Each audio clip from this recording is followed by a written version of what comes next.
एक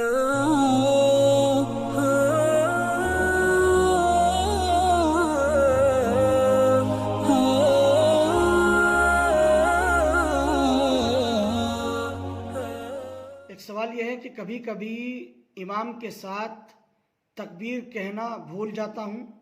मेरी नमाज पर इससे कोई फ़र्क तो नहीं पड़ता है। अब्दुल बासित सरधना, मेरठ।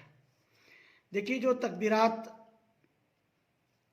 कही जाती हैं नमाज के अंदर, ये तमाम के तमाम तकबीरात को तकबीरात इंतकालिया कहते हैं, यानी एक रुकन से दूसरे रुकन की तरफ जाने वाली तकबीरात।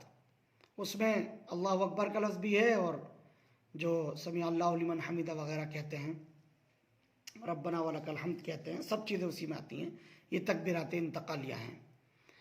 ये तकबीरात इंतकालिया कहना सुन्नत है, मसनून है।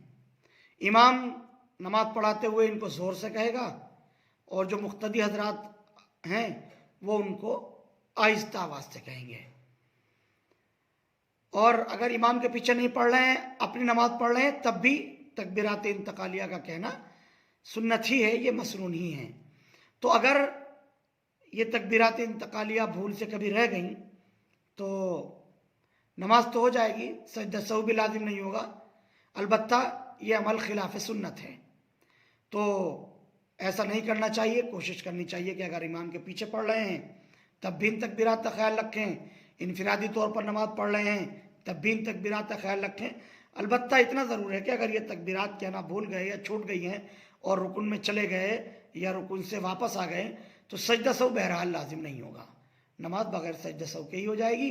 अलबत्ता तकबीरात इंतकालिया को न कहना यह खिलाफ सुन्नत अमल है, इससे बाज आना चाहिए। Thank you for watching Mufti Ashik Phulati.